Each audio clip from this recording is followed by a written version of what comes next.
படம் பார்க்கலாம் one day watch. Vijay character நல்லா இருக்கு, ஸ்க்ரீன் பிளே சூப்பராக இருக்கு, மியூசிக் வந்து யுவன் மியூசிக் மாதிரி தெரியல, மற்றபடி படம் நல்லா இருக்கு. டபுள் ஆக்ஷன் நல்லா இருக்கு. அந்த ஓசி கேரக்டர் இன்னும் கொஞ்சம் நல்லா பண்ணியிருக்கலாம். அதுக்கு பேசாமல் விஜய் இன்னொரு விஜய் மாதிரி நடிக்க வச்சிருக்கலாம், அதுவே நல்லா இருந்திருக்கும். பட் அடுத்து பார்ட் 2க்கு வந்து கண்டிப்பாக ஓசி கேரக்டர் வேண்டதால இந்த மாதிரி ஓசி கேரக்டர் எடுத்திருக்காங்க. மற்றபடி நல்லா இருக்கு. படம் வேற லெவலில் இருந்துச்சு. 3 மணி நேரம் டைம் போனதே தெரியல. என்ன படத்துக்கு தேவையோ எல்லாருமே ஈக்குவல் இம்பார்ட்டன்ஸ் கொடுத்து நல்லா நடிச்சிருக்காங்க. விஜய் கேரக்டர் சூப்பராக இருந்துச்சு. No negative reviews. படம் வந்து பார்க்கலாம், ஒன்ஸ் பார்க்கலாம்.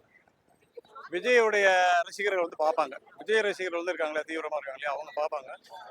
பட்டு விஜய் வந்து வில்லனா ஆக்ட் பண்ணுறத ஏற்றுக்க மாட்டாங்க. அவர் இனிமேல் ஹீரோ தான். ஹீரோவாக இருக்கிற வந்து ஹீரோவாக தான் போடணும். வில்லனாவும் கொடுத்துருக்காங்க. வில்லனாவும் நல்லா ஆக்ட் பண்ணுறாரு. ஆனால் மக்கள் மனநிலை ஏற்றுக்கிற மாதிரி இல்லை. அதனால அவர் என்றைக்குமே ஹீரோ தான். இவரை வச்சு இப்படி ஒரு நாளைக்கு 5000 திரடலை ஓடுது, 100 கோடி வசூல் எடுக்கிறாங்க. நல்ல சூரியா எடுத்தா மக்களுக்கு போய் சேரும் இல்லையா?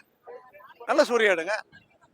இது ஒரே தீவிரவாதம் காமிக்கிற மாதிரி வெட்டு குத்து டம்மால் டிமேல் சக்கு சக்குன்னு குத்துறதெல்லாம் பிடிக்கல.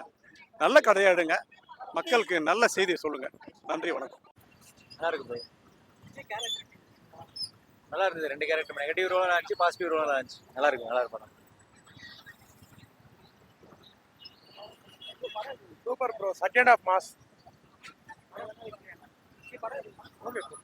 நல்லா இருக்கு.